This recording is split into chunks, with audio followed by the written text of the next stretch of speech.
Bem-vindo ao programa do INSPIR. O INSPIR é o Instituto Sindical Interamericano pela Igualdade Racial, uma organização não governamental criada em 1995 pelo movimento sindical. Fazem parte do INSPIR as três maiores centrais sindicais brasileiras: a CUT, Central Única dos Trabalhadores, a FS, Força Sindical, e a UGT, União Geral dos Trabalhadores. Compõe ainda a direção do INSPIR, The American Federation of Labor and Congress of Industrial Organizations, a FL-CIO, Central Sindical dos Estados Unidos, e a CSA, Confederación Sindical de Trabajadores e Trabajadoras de las Américas, CSA, que congrega as centrais sindicais das três Américas. O objetivo do INSPIR é contribuir na promoção da igualdade racial e combater a discriminação no mundo do trabalho e na sociedade como um todo. Nosso programa busca dar voz aos inúmeros ativistas sindicais, de movimentos sindicais, lideranças políticas e intelectuais que militam por um país com igualdade de direitos e oportunidade para todos.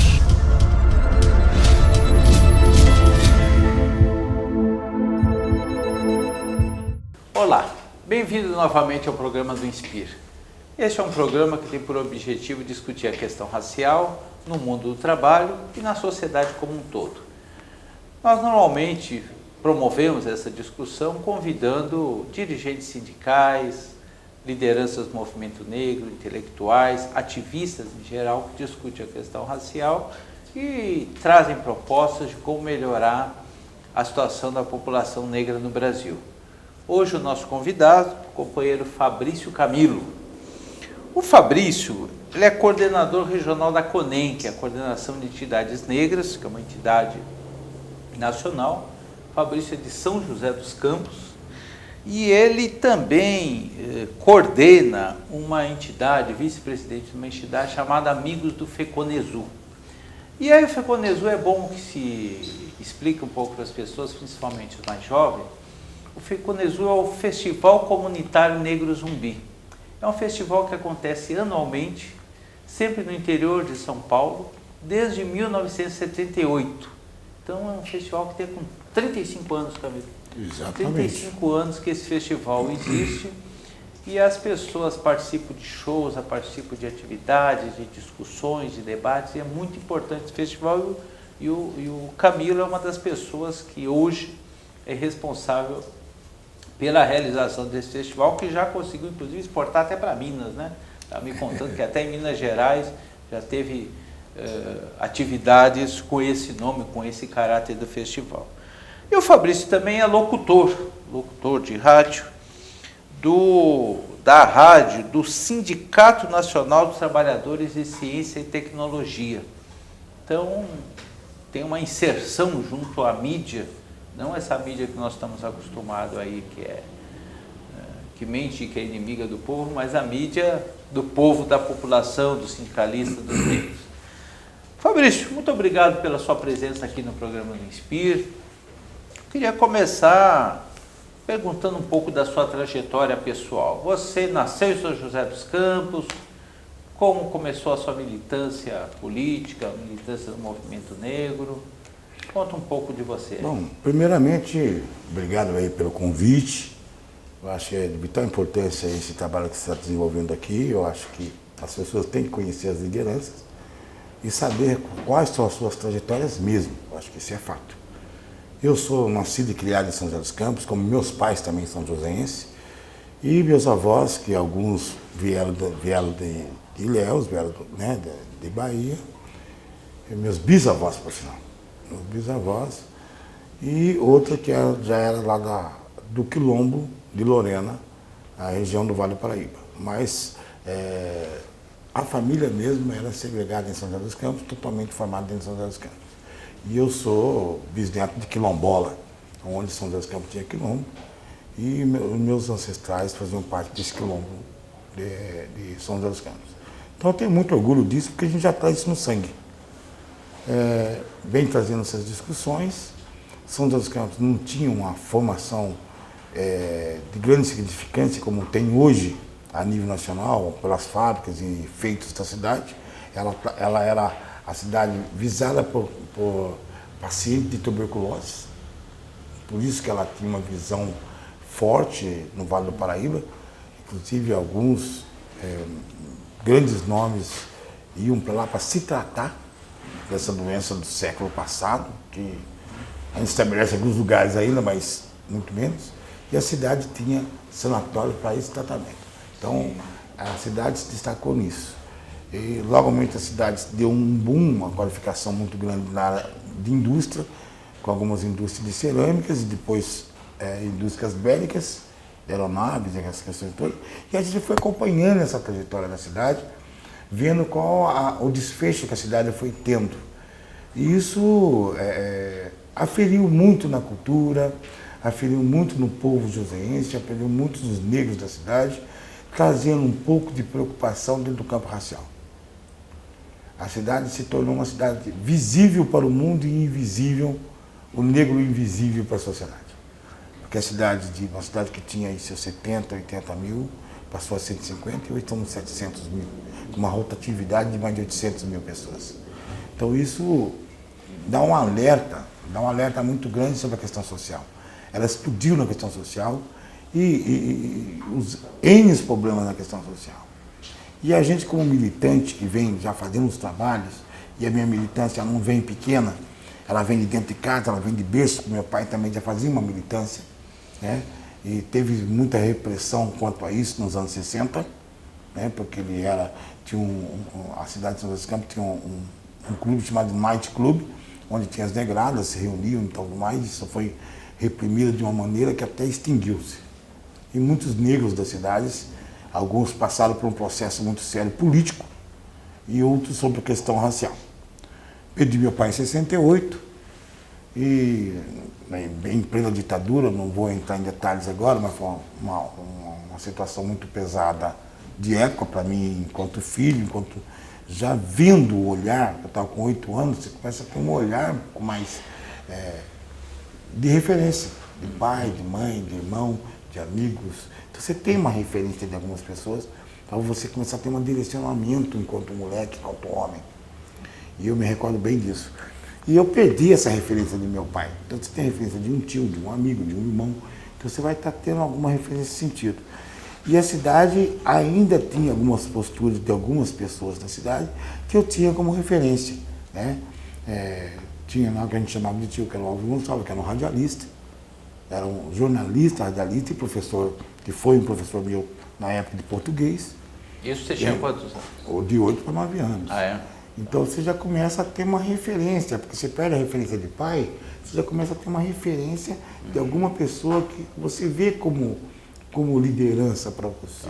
Então a sua militância começou já na rádio também. Foi o seu primeiro passo da militância, foi na área de comunicação. Eu vejo que não é a rádio, ela foi assim, um grande ícone na minha vida. Chegou ainda não era uma militância, mas não era uma referência. Militância, era uma referência, por causa da pessoa que era radialista, que era o meu professor. Fabrício, eu queria, antes da gente entrar nessa questão mais específica da sua militância pessoal, que é muito importante, eu queria resgatar um pouco, ver se você nos fala um pouco da especificidade de São José e do Vale do Paraíba. Sim, com certeza. A produção do café em São Paulo, ela começou no Vale do Paraíba. Sim. E segundo vários historiadores, ela começou inicialmente, lá no comecinho, foram os produtores de café, eram caboclos, pequenos proprietários rurais, inclusive quilombolas. Depois que o café se tornou um produto de grande valor, de exportação... A moeda verde. A moeda verde, e aí os grandes produtores começaram a plantar café, vender café para o exterior, usando o trabalho escravo no começo, Sim. Porque o trabalho do imigrante europeu veio bem depois, acumularam fortuna, se tornaram os tais barões do café e vai por aí afora. Você tem um pouco conhecimento dessa trajetória inicial do café do Vale do Paraíba? Você tem um pouco a par disso? Existe esse resgate na região? Não tenho total. A gente tem um conhecimento, sim, que você pega desde Areias, Bananal, São José, você pega ali São José do Barreiro, enfim, todo aquele vale histórico, porque na verdade essa moeda verde ela veio do Rio de Janeiro, ela veio, né, dos lençóis de rio, subindo ali, e pegou já desde de Bananal, Queluz, e veio toda aquela região do Vale Histórico, onde teve um grande plantio de café. Hoje a serra se recompôs, a gente sabe disso, mas aquela serra, a maioria daquela serra foi... Houve muito dano ecológico, né? Muito dano ecológico, porque ela foi totalmente tomada pela cafeicultura daquela região. Muitos barões se sustentaram e hoje muito ainda se sustentam dessa situação ainda lá como cafeicultor, apesar que a região virou uma área pecuária, né? Mas ainda tem muitos ainda tradicionalistas ainda que mantêm as tradições de fazenda lá com plantações de café. Mas a plantação de café, na verdade, ela se deu no Vale do Paraíba, não se deu pelos barões, se deu pela mão escrava e mão indígenas. Exato. E mão indígenas. Então, a gente sabe o quanto que aquelas famílias tradicionais do Vale do Paraíba se vive do nome, né, dos nomes e pronomes que tem lá, se ostentam ainda da riqueza da mão escrava. Provavelmente a sua família, seus antepassados devem ter trabalhado com o café e ajudado a produzir essa riqueza. Ajudado a produzir é uma palavra até que eu vejo indutiva. Porque eles produziram. Eles produziram, sabe? Não ajudaram a produzir, eles produziram. Na verdade, eles só não enriqueceram porque eles eram mão de obra escrava, barata, dentro de uma situação da carne negra. Né? Que a situação da carne negra é uma carne barata. Essa era a situação do Vale do Paraíba. Então, o negro em si, ele era apenas uma mercadoria. Ele era simplesmente mão de obra. Era só uma mercadoria. Tanto é que você passa por um processo político, onde veio de Guaratinguetá, que foi muito pesada, Bananal, que era o polo onde realmente te estabelecia todos os grandes cafeicultores e tal. Ali era o comércio principal do Vale do Paraíba, que era Bananal.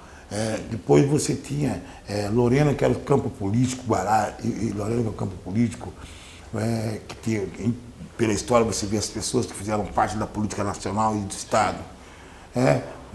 Poucas pessoas sabem, por exemplo, que nós tivemos dentro do campo político um presidente negro. Todo mundo, nós tivemos o primeiro presidente negro nesse país, que não é colocado, não é falado sobre ele.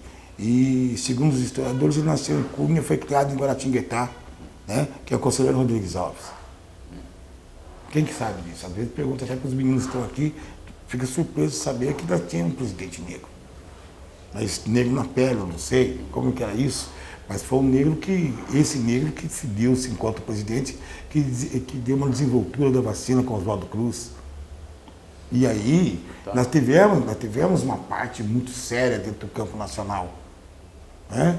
Nós tivemos desenvolturas políticas no campo, mas parte desse povo que ficavam alojados em São Luís de Paraitinga, por exemplo, que era onde eram as casas veraneios.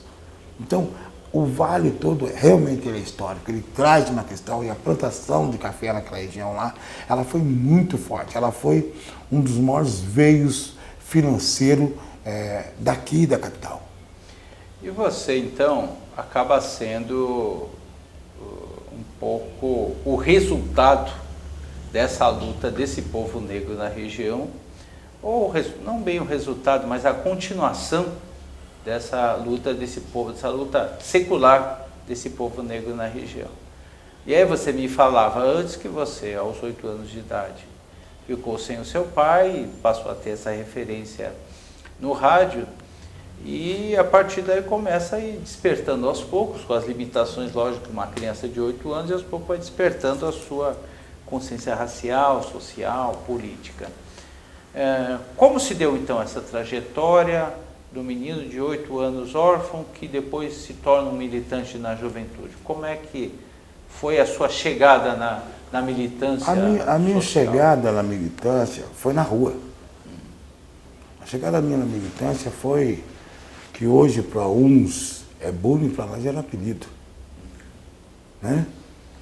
O negrinho órfão, o negrinho da rua. E eu era engraxate. Eu trabalhava como engraxate, eu saía como verdureiro. A gente se virava, naquela época a gente não tinha muita opção. Já a opção nossa era o que vinha para fazer e trabalhar. Então você começa a aprender a se desenvolver na cidade e ver quem realmente estabelece você como irmão e aquele que separa você. Porque a rua tem essa realidade brutal, né? E você pode assimilar o que você quer quando você está bem, você tem referência familiar, quando você tem referência do que você quer, quando você está estabelecido como ser. Aí não importa se você tem 8 anos, 10 anos, os seus objetivos você conclui desde que você saiba o que você tem de objetivo. O meu objetivo na rua era trabalhar e resgatar algumas questões, tanto estudando como trabalhando. Não daria para mim fazer qualquer arte ou alguma coisa que viesse me atrapalhar, porque eu tinha mais irmãos atrás de mim. E tinha uma mãe que trabalhava muito. Uma mãe de professora rural que passou a ser uma doméstica, para poder manter os outros filhos. Porque o salário não dava, então ela se desdobrava. E uma avó que dava toda uma referência como negro na rua. Uma mulher negra, guerreira, candomblé, uma mulher que tinha uma visão africana, da africanidade no Brasil e dava para a gente a oportunidade de você sair para a rua para conquista, de luta. E isso me deu referência. Então, quando já dos anos 70, já chegando em 70, e eu já fazia essas coisinhas na rua, nos anos 70, 71, eu conheci algumas pessoas que me deram uma visão mais ampla. E acredita você que foi a primeira palestra que eu vi na minha vida, fora de São José, que foi do Tony Tornado. Tony Tornado? Que foi uma das pessoas que me proporcionou realmente a ver a militância com outro olhar. Olha só. E aí, para mim, era muito importante, porque eu já tinha alguma visão sobre essa questão. Eu já lia muito sobre isso. Então, Tony Tornado, Wilson Simonal, passando por uma fase, né, começou a ter uma fase muito grande já na mídia, né? Ele era muito forte sobre a questão da mídia na época, né? O Jair Rodrigues trazendo também a gente como referência, como negro referente. Então a gente começou a ter uma visão. Quando você pega seus 10 anos, 10, 11 anos, 12 anos, você já começa a ter uma referência realmente do que é liderança negra para você na objetividade.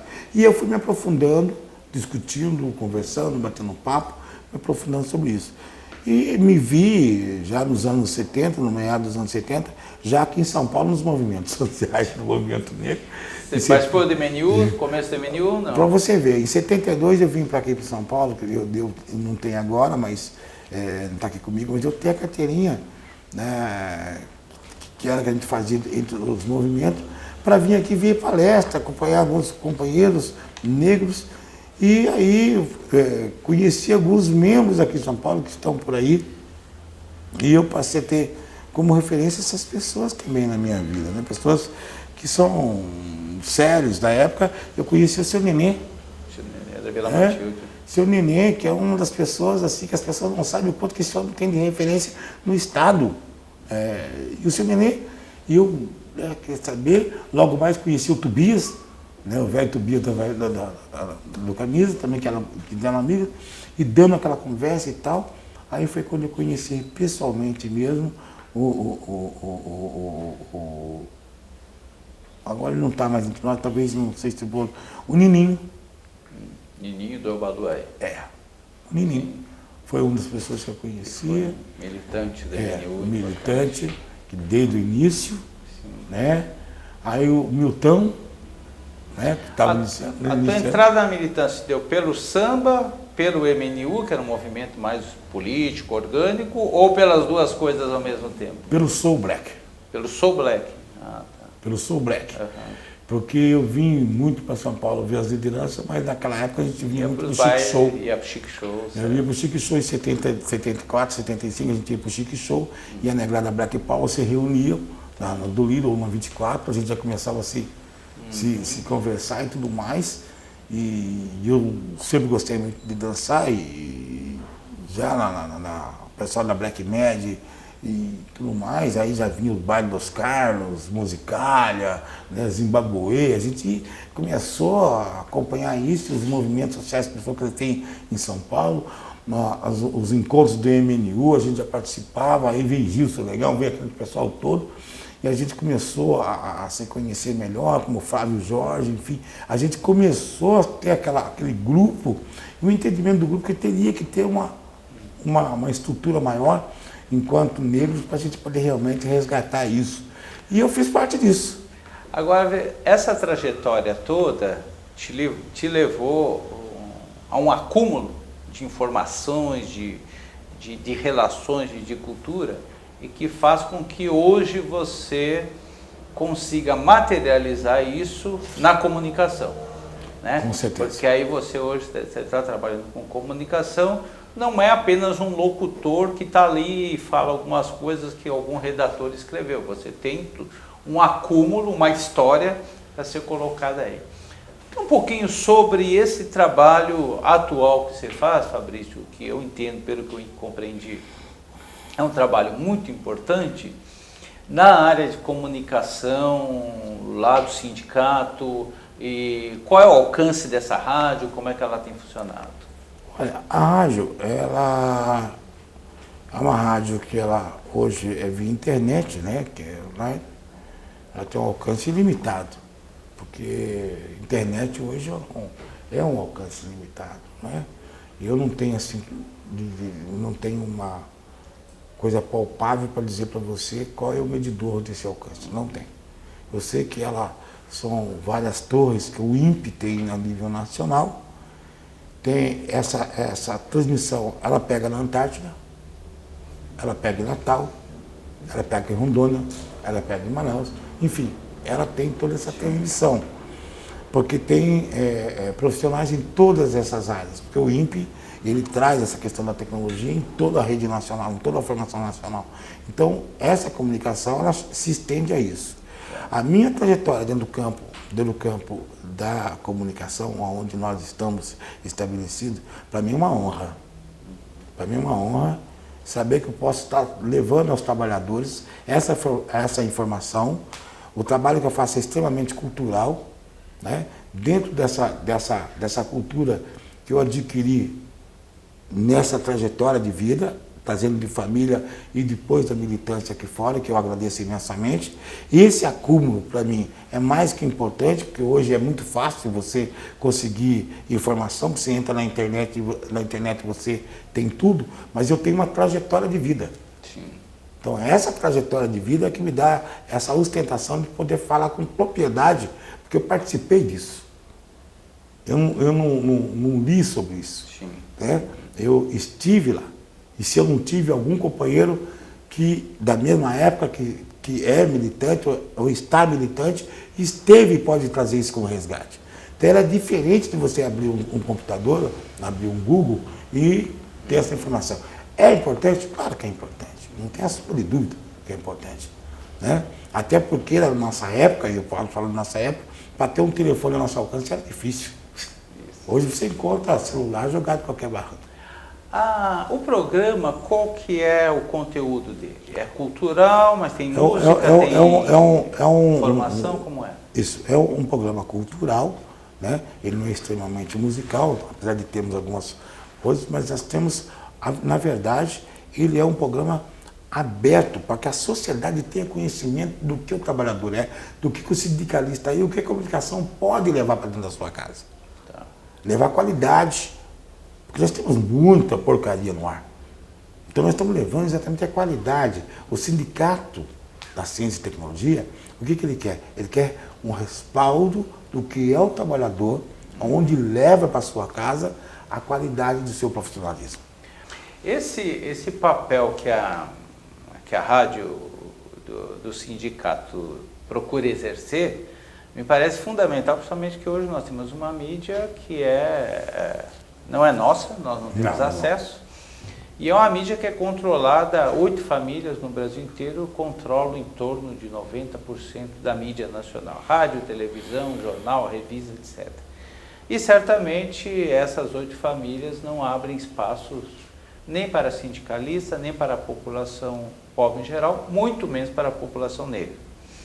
Então, para finalizarmos, eu queria só que você falasse um pouquinho da importância dessa mídia alternativa, a importância da gente construir espaços onde nós podemos dialogar, né? Nós podemos falar daquilo que nós acreditamos, daquilo que a gente pensa, vê e sente. Se nós somos 53% da população que é negra, está faltando nós ter um pouco mais de pulso, de procurar realmente realçar nossas lideranças. Nós não podemos ficar refém dessa situação. Porque os poderosos estão aí para isso. Eles são capitalistas, nós estamos fazendo dentro do campo sindical o social da comunicação. E isso não traz trajetória financeira, traz trajetória histórica, cultura, formação. Essa é a nossa linha enquanto radialista negro e área de comunicação para com o nosso povo negro. Se nós somos 53%, beirando o nosso 57%, a nossa mistura, o que está faltando realmente é nós virarmos o jogo. Muito bem. Nós conversamos aqui com Fabrício Camilo, companheiro militante de longa data do movimento negro de São Paulo, do Brasil, uma liderança importantíssima do movimento negro, companheiro da direção da CONEM e o companheiro radialista, que aliás está seguindo uma certa tradição.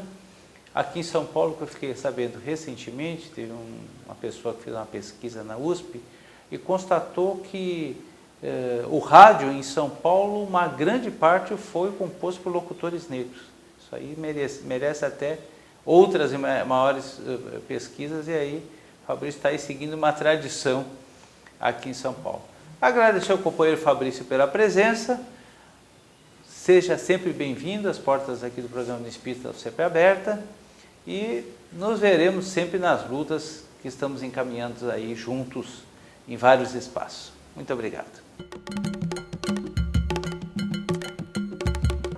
Jambacacumbi querema, Turiauê.